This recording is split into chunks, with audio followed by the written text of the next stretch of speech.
topic, which is rails function and its types. So, rails, what are rails? तो जो हमारे ये दो लाइंस होते हैं जिसके ऊपर से रेल जाती है, उसे कहते हैं रेलवे जा जिसके ऊपर से जाती है उसे कहते हैं rails.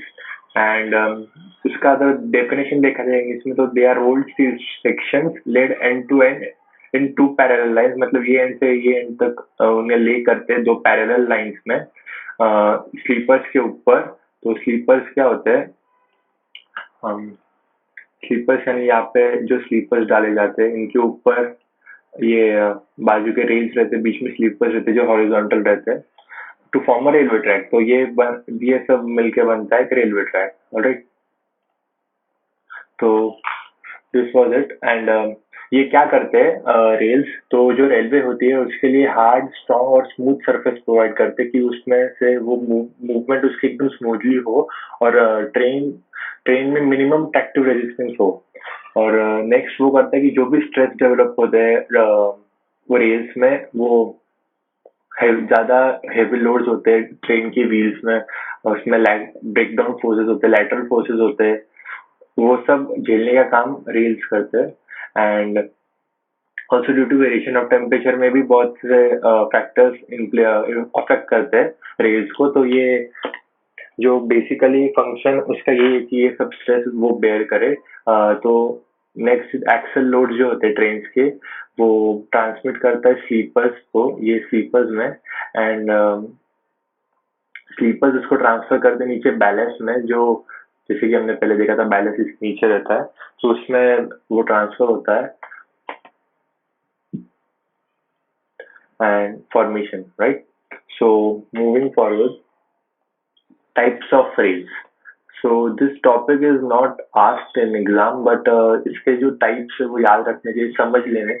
So there are, this is double headed rails, flat footed rails, bull headed rails. तो समझ आ जाएगा. double headed rails, तो इसका जो head and foot है, ये इसकी डिमेंशन देखो 44.5 44.5, इसकी डिमेंशन एकदम सेम होती है. And this is just a basic of जो यूज करते हैं. And moving the next is bull headed rails. Bull headed rails में क्या होता है? इसका जो हेड है, इसकी जो अपर डिमेंशन होती है, हेड की dimension, it is more than the foot dimension. So foots dimension is less and head dimension is more. That was all about bull headed rail. And this is the flat footed rail. So thinking about flat-footed rail, this is mostly used in India. In India, only flat-footed rails are mostly used. You can see the lower dimensions are more than the upper dimensions. This is the widely used in Indian railways. So this was all they could ask in exam, and you could see these are never advantages and all. This is never asked in exam previously. So that was it. Pass rail joint requirement types. So rail joints क्या होते हैं? जो दो adjoining rails होते हैं, यानी जो दो टाइप के रेल जब ज्वाइन होते हैं, जैसे कि आपने देखा कि ये यहाँ पे दो रेल्स है जो ज्वाइन हो रहे हैं, ऐसे बहुत से मीन्स डिवाइडेड होते हैं रेल्स. सो उन्हें जो ज्वाइन करता है उसे कहते हैं रेल जॉइंट. और ऐसे बहुत से कॉम्बिनेशन होते हैं जिनकी स्पेसिफिक लेंथ दी गई होती है, जो कि ऐसे कनेक्टेड होते हैं फिश प्लेट से. तो ये जो देख रहे हैं आप, दिस इज फिश प्लेट. ये प्लेट्स कनेक्ट करके रखते हैं, ये प्लेट्स इन दोनों को कनेक्ट करके रखते हैं, और इन प्लेट्स को फिश बोल्ट्स कनेक्ट करके रखते हैं.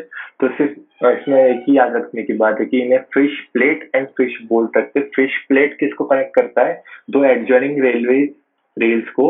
एंड फिश बोल्ट्स दो फिश प्लेट्स को कनेक्टेड रखता है. रेल जॉइंट, उसके रिक्वायरमेंट्स क्या है? तो वो क्या, फर्स्ट पॉइंट इट इज वो स्ट्रांग होना चाहिए, क्योंकि रेल सेक्शन जो है वो अगर स्ट्रांग नहीं हुआ तो रेल का प्रॉब्लम्स हो सकते हैं, एक्सीडेंट्स हो सकते हैं.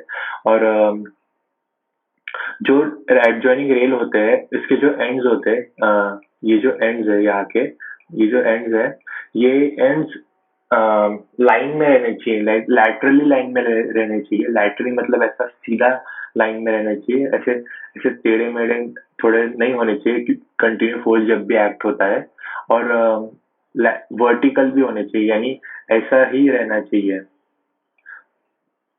यहाँ पे जैसे बताया हमने, वर्टिकल यानी सीधा सीधा ही रहना चाहिए, नहीं तो फिर अगर वो ऐसे ऐसे ऐसे यहाँ पे भी बेंड हो जाते हैं, क्योंकि कंटिन्यूस मूवमेंट होता है उनपे, कंटिन्यूस फोर्स एक्ट होता है इस पे रेल्स का। सो और इसके बीच में एक्सपांशन गैप भी होना चाहिए थोड़ा, क्योंकि क्या होता है ना, टेम्परेचर चेंजेस के कारण एक्सपांशन होता है, जिसकी वजह से अगर कुछ गलत हो गया तो प्रॉब्लम हो सकता है रेल के मूवमेंट में, तो इससे थोड़ा एक्सपेंशन गैप देना भी जरूरी है। और इलास्टिक होने चाहिए वर्टिकली, जैसे कि मैंने बोला वर्टिकली एंड लैटरली, दोनों सीधे, सीधा भी होना चाहिए, and that, and it should not the rail lines get battered in any case, यानी रेल पे कंटिन्यूस मूवमेंट्स होते हैं रेलवे रेलवेज के, so because of that it should not have any battered case, like अगर continuous movement की वजह से वो थोड़ा चेंजेस हो जाते हैं वर्टिकली और लैटरली, एंड इसमें अगर कोई फॉल्ट होता है रेल में तो उसको निकालना और उसको रिप्लेस करना भी बहुत इजी होना चाहिए, नहीं तो फिर प्रॉब्लम्स हो जाते हैं, एंड इकोनॉमिकल यानी पैसे के हिसाब से अफोर्डेबल भी होना चाहिए ये, कंस्ट्रक्शन में और मेंटेनेंस में, दोनों में। तो आगे हमारे पास है rail joint.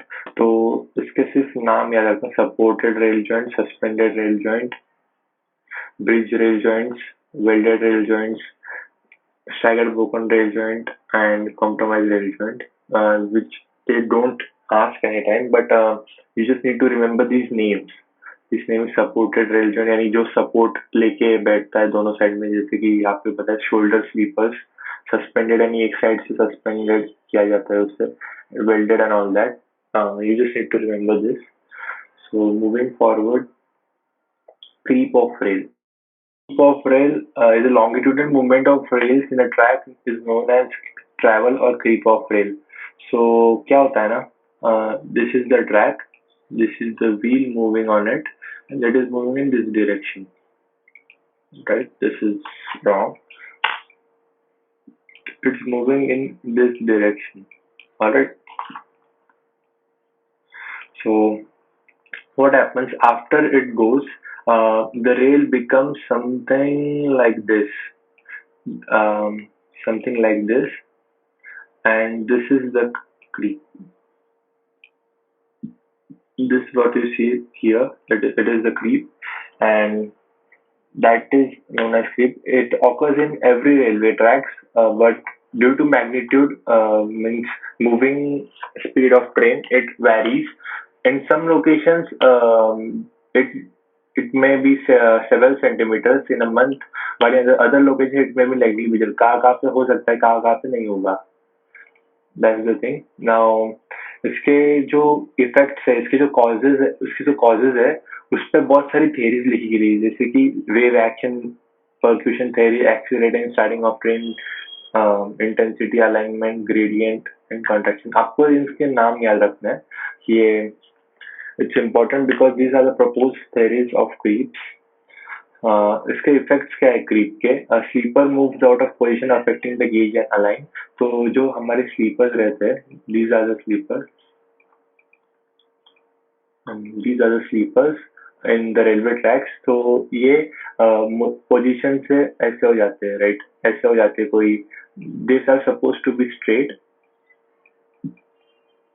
They are suppose to be straight but they go like this. So ये स्लीपर्स को अफेक्ट करता है, जो कि उसकी गेज लेंथ यानी जो हॉरिजॉन्टल डिस्टेंस है उसको, और उसकी अलाइनमेंट यानी वो सीधे नहीं रह पाते, ऐसे टेढ़े हो जाते हैं like this. And rails, the rail joint are jammed and prevent expansion. तो जो रेल जॉइंट्स होते हैं, दो रेल को जो जॉइंट करते हैं, उसके बीच में जो ये इसके बीच में रेल जॉइंट्स होते हैं।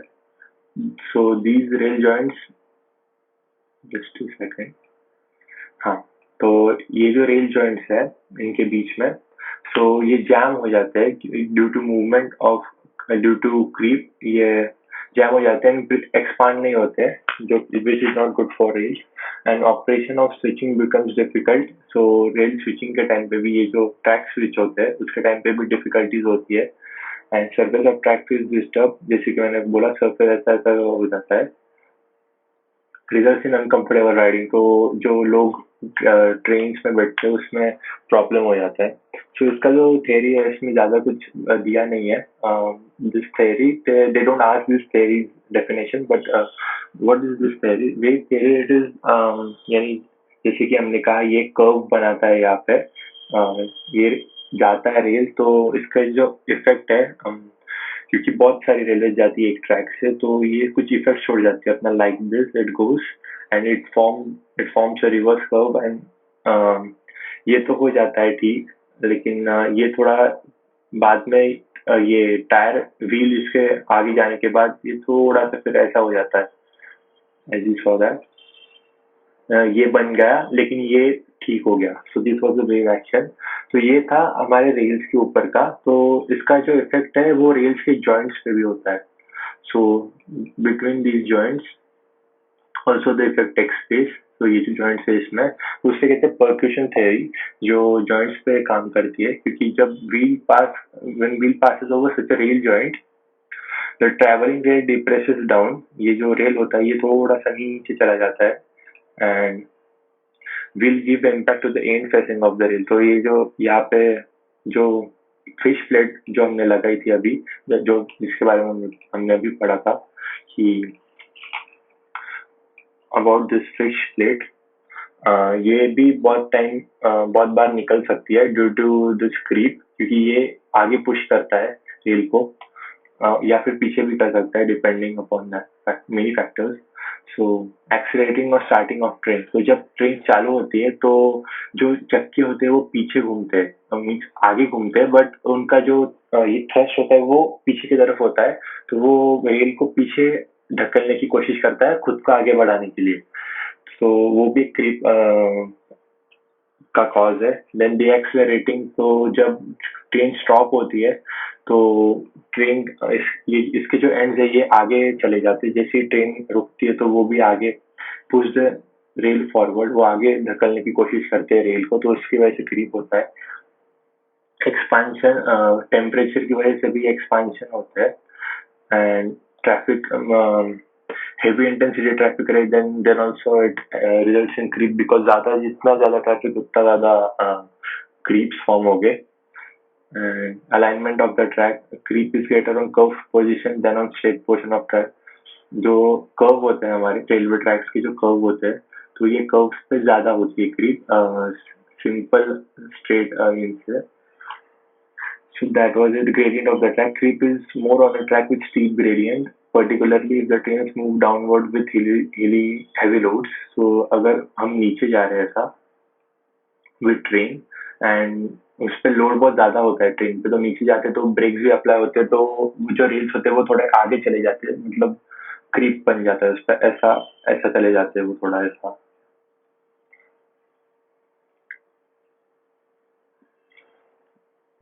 और ये छोटे छोटे कॉजेज है बाकी के क्रीप्स के लिए। Next topic we have prevention of creep.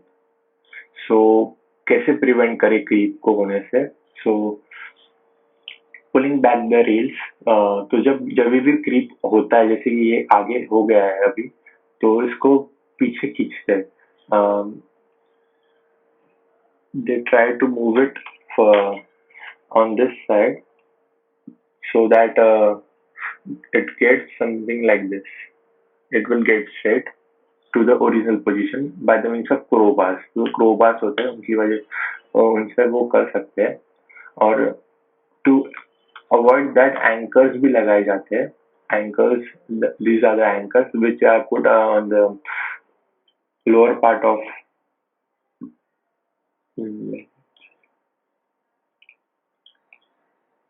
so these are the anchors, yeah। um,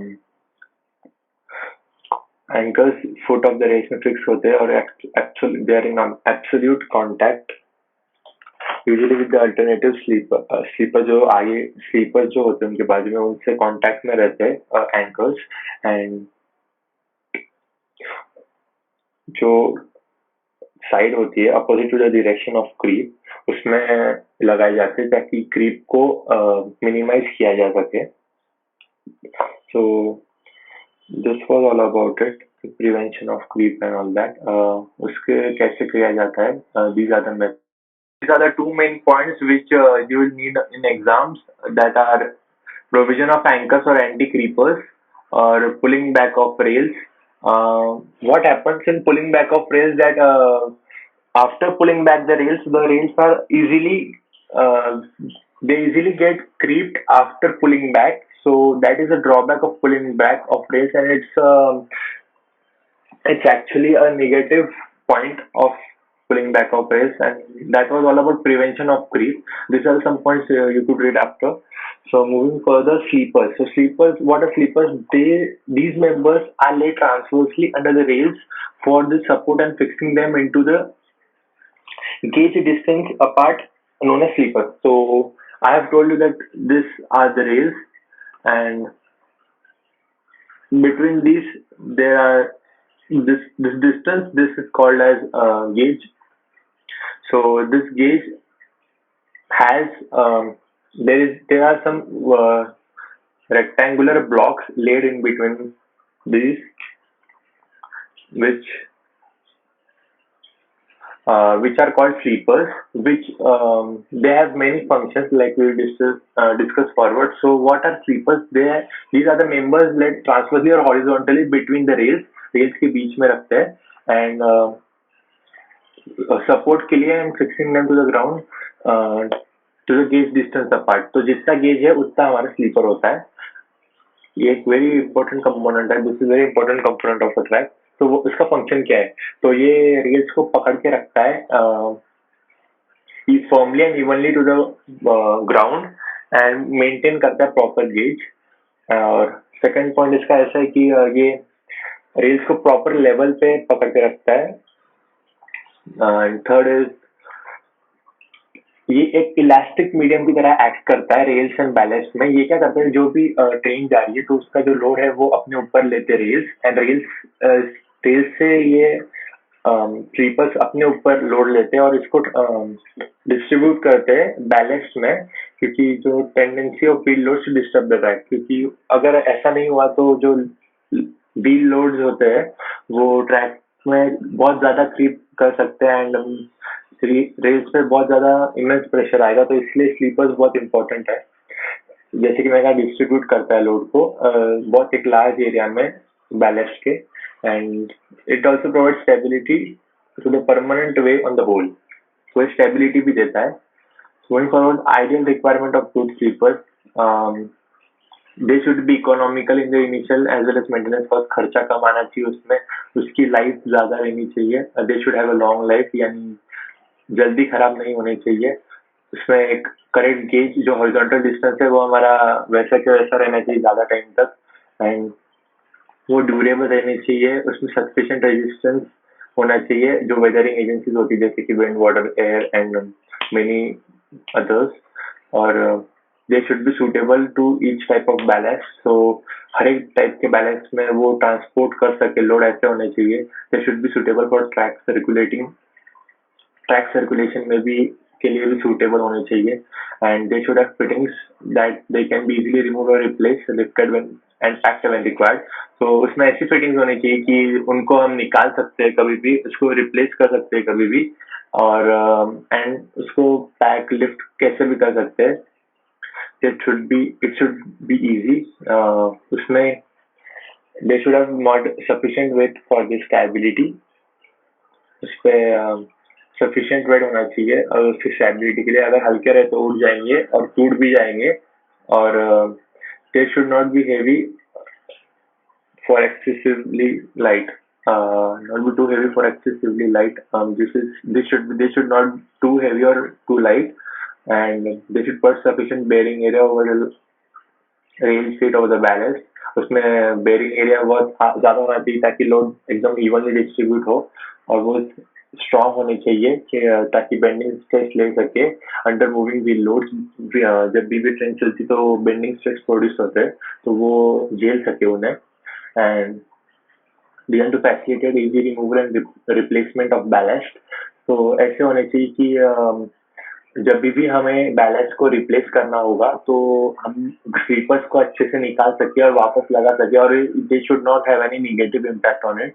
and उसका डिजाइन ऐसा होना चाहिए कि वो पैकिंग और बॉक्सिंग के टाइम पे डैमेज होने की चांसेस बहुत कम होनी चाहिए, एंड उसकी स्क्रैप वैल्यू भी हाई होनी चाहिए। So these are hell lot of ideal requirements of good slippers.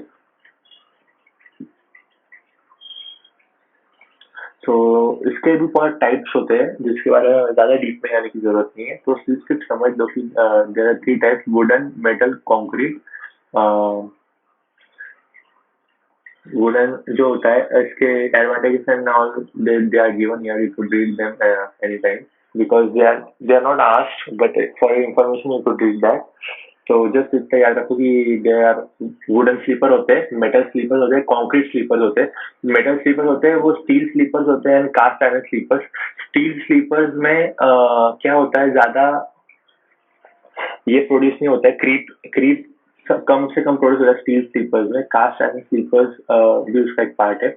Concrete sleepers में आरसीसी एंड पीस्टर स्लीपर्स होते हैं। तो this was something about this sleepers. As you said, as I have written here, metal sleepers and all, these have long age, 30 to 35 years. They are uniform in strength and durability. Cages can be easily maintained in case of metal sleepers. इसकी disadvantages, इसमें बहुत ज्यादा fittings लगती है, इसमें rusting बहुत easily होती है। Sleepers require more quantity of ballast. इसमें बैलेस्ट भी बहुत ज्यादा लगता है क्योंकि इनकी एरिया ज्यादा होता है, तो ये इकोनॉमिकल भी नहीं क्योंकि इसमें कॉस्ट भी ज्यादा लगेगा। So concrete sleepers have got a long life. इसमें कम फिटिंग्स लगती है। Gauge the gauge adjustment is in case of concrete sleepers। इसमें गेज भी थोड़ा एडजस्ट कर सकते हैं, एंड इसमें जो कनेक्शन होता है वो भी बहुत स्ट्रांग होता है कंक्रीट स्लीपर्स में। इसकी लैटरल नॉमिनल और रिजिडिटी भी अच्छी होती है। ट्रैक सर्कुलेशन भी बहुत इजीली हो जाता है इसमें। ये ड्यूरेबल होते हैं और डीके नहीं होते जल्दी। जैसे कि जो हमारे वुडन होते हैं वो टर्माइट्स वगैरह से इन्फेक्ट हो सकते हैं और नेचुरल फैक्टर्स की वजह से खराब हो सकते हैं, बट ये नहीं होता। There is less creep in the track laid with in sleepers. इसमें क्रीप भी बहुत कम हो जाता है कंक्रीट स्लीपर अगर हम यूज करते हैं तो। And this sleeper can withstand stresses induced by fast moving and heavy traffic since they possess higher elastic model. Higher elasticity की वजह से fast moving heavy vehicle traffic withstand कर सकते हैं, यानी they could stand it. And maintenance cost भी बहुत कम होता है इनका। इनका मेंटेनेंस कॉस्ट कम होता है बट इनका इनिशियल कॉस्ट बहुत हाई होता है। ये रफ हैंडलिंग में टूट सकते हैं जब बनाए जाते हैं। एंड लीड स्लीपर्स, ये सिर्फ उनके लिए यूज हो सकते हैं जिनके लिए वो डिजाइन हो। And this sleepers can be used for bridges and crossings. The renewal of track laid with the sleepers is difficult. Scrap value of the sleeper is nil। इसकी कोई भी स्क्रैप वैल्यू नहीं होती है कंक्रीट स्लीपर्स की। Steel की होती है, वुडन की भी होती है, but there is no scrap value for concrete sleepers. इसमें दो पार्ट्स होते हैं। Last point there was about this is the table, this is a good table: wooden sleepers and concrete sleepers. You should go through it before before as a recap. Sleeper density, so the number of sleepers used per rail length on a track is known as sleeper density or density sleepers। तो जितने slippers हम use करते हैं rail length में, track में, जितने number of slippers हम use करते हैं, तो that is called per rail length on a track is known as sleeper density।